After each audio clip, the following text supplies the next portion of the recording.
Archidiocèse de Brazzaville, réjouis-toi.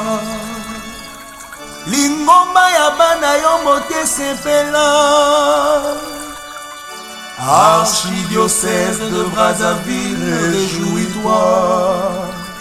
Communauté d'enfants yo mote jubile de joie. Heureux, chers internautes, d'être ensemble avec vous pour toujours parler du cinquantenaire de la communauté d'enfants Yamboté qui sera célébré d'ici là. Un nouveau numéro avec un nouvel invité. C'est toujours parmi ceux qui ont fait le beau temps dans la communauté d'enfants Yamboté, un mouvement cher au frère Jean-Marie Danis. Nous recevons cette fois-ci Sylvain Kenzo. Sylvain Kenzo. Qu'est-ce que ça vous fait lorsqu'on parle de la communauté d'enfants Yamboté? C'est la tristesse d'abord. La tristesse pourquoi? Parce que le mouvement n'est plus comme avant. Aujourd'hui, le mouvement Yamboté, c'est la danse. Nous, on n'est pas quoi. Et tout le monde crie. Tout le monde demande que les anciens reviennent à la case départ pour essayer de faire quelque chose de façon que ça soit vraiment le groupe Yamboté d'avant.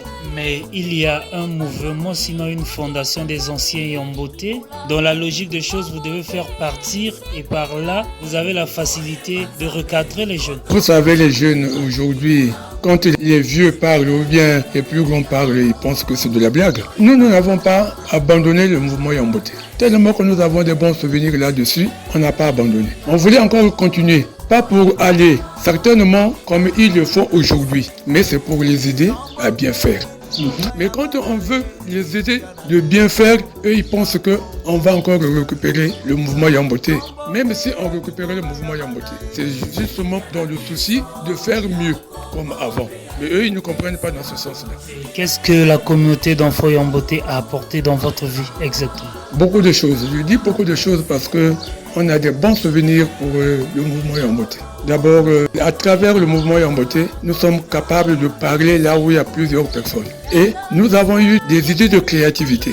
En dehors des idées de créativité, nous avons pensé faire beaucoup de choses. Preuve que, à travers les Yamboté, nous avons initié un projet, lancé l'éducation en milieu ouvert. C'est sorti dans les Yamboté. C'était une branche de Yamboté. Donc c'est pour justement dire que nous avons eu beaucoup de formations et la formation que nous avons eue, on n'a pas abandonné. Nous avons continué à travailler et jusqu'à aujourd'hui, nous continuons à travailler à base de la formation des Yamboté. Le projet que vous avez lancé sera bénéfique pour la communauté d'enfants Yamboté? Mais oui, puisqu'il y aura la jeunesse qui sera là-dedans. Il y a beaucoup de jeunes qui ne savent pas lire, qui ne savent pas écrire, qui ne savent pas parler français et qui vont venir pour apprendre à lire, à écrire, à parler un peu français.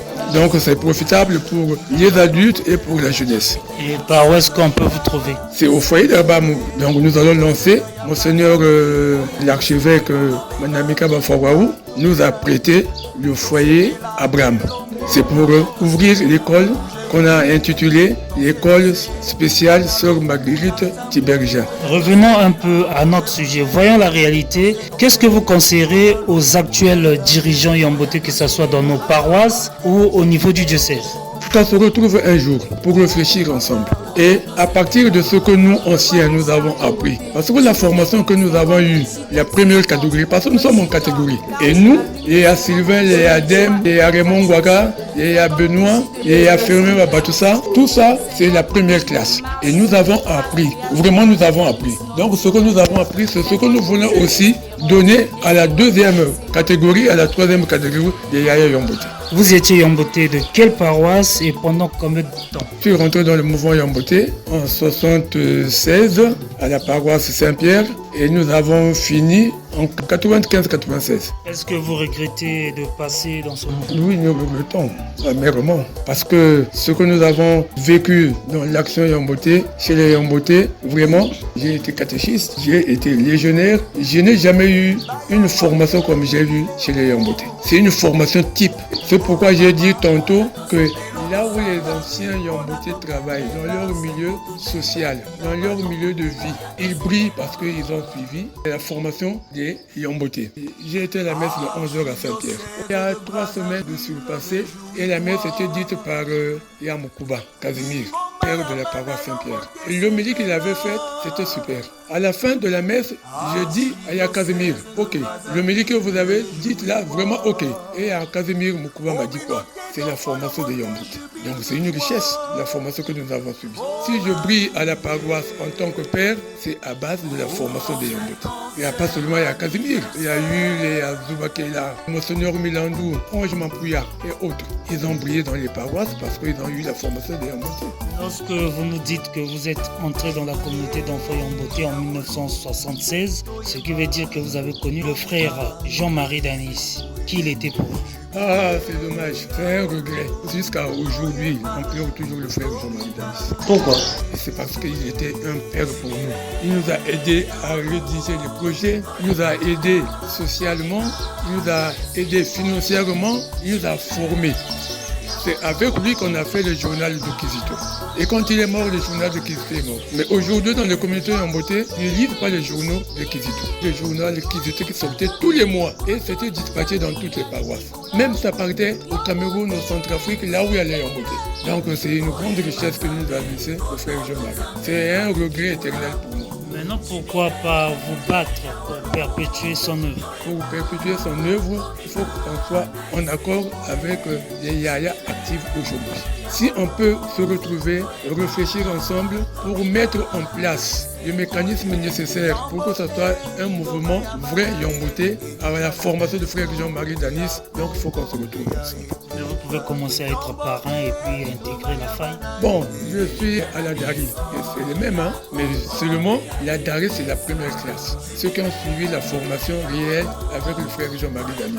Et la faille pour la majorité, c'est la 3e ou la 4e catégorie. Donc ils n'ont pas eu la même formation que nous. Donc il y a une différence. Il faut savoir dissocier les choses.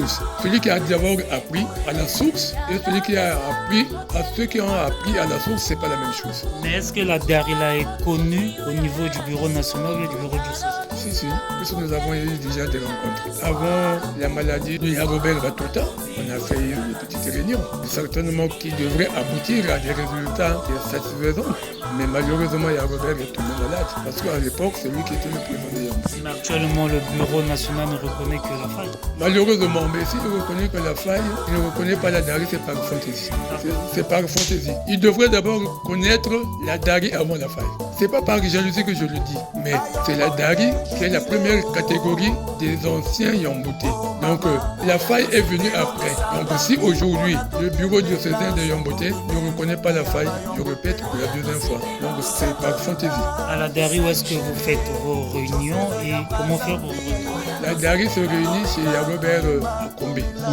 Donc tous les 2e mois, on se retrouve chez Yagobert pour essayer de réfléchir. Comment nous allons aider. Nous déjà, on réfléchit comment il faut aider la communauté d'enfants Yamboté aujourd'hui. On a déjà des atouts, mais nous souhaiterions les rencontrer. Mais quand on projette un rendez-vous, quelquefois ils sont réticents. Comment voulez-vous aller rencontrer les personnes qui veulent pas vous retrouver? C'est dommage. Mais entre-temps, vous pouvez déjà mettre ça sur un document.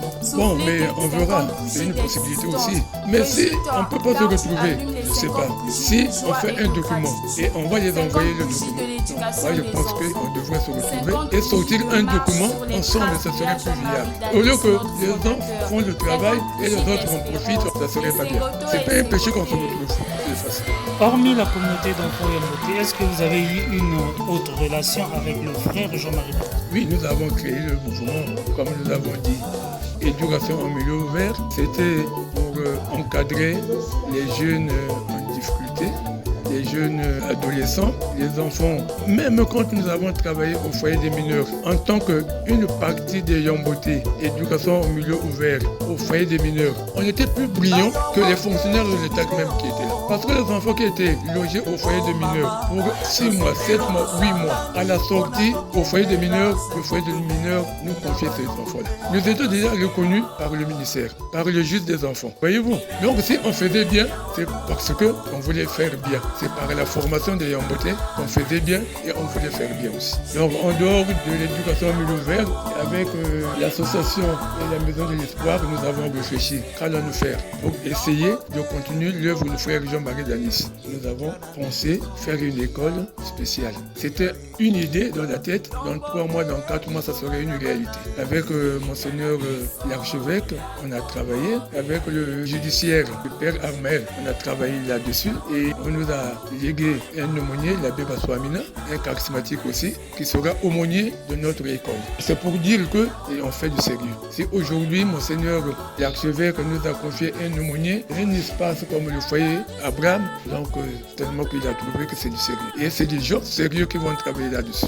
Il y a Sylvain, dans quelques jours, sinon le 6 juillet, l'archidiocèse de Brazzaville, donc la communauté d'enfants en beauté, va célébrer ses 50 ans d'existence. Vous avez un mot à nous dire sur ça? Bon, il faut que les 50 ans soient un 50 ans vrai. Et si nous avons failli, il faut qu'on fasse des efforts pour essayer de réfléchir à partir de 51 ans. Fêter 50 ans, c'est bien, parce que ça existe dans le bien ou dans le mal. C'est parce que les gens ont fait des réunions, les gens se retrouvaient pour qu'on arrive à 50 ans. Bon, maintenant, on va faire ces 50 ans. Nous allons manger, nous allons boire. Certains, nous allons danser aussi. Et après 51 ans, il faut qu'on fasse ce qu'il faut faire, c'est-à-dire que réfléchir comment nous allons encore relancer, refaire l'action en beauté pour que ce soit vraiment un groupe en beauté comme avant. C'est par ce mot que nous venons de terminer notre entretien avec Sylvain Kenzo, ancien membre en beauté de la paroisse Saint-Pierre-Claver de Bakongo. Entre-temps, nous continuons à vous demander de vous abonner sur notre chaîne YouTube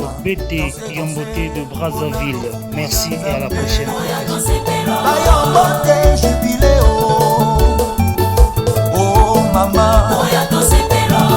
Te voilà, cher Yamboté, soufflez tes 50 bougies d'existence. Réjouis-toi, car tu allumes les 50 bougies de joie et de gratitude. 50 bougies de l'éducation des enfants. 50 bougies de marche sur les traces de Jean-Marie Danis, notre fondateur. 50 bougies d'espérance. Et Sengoto et Sengoté.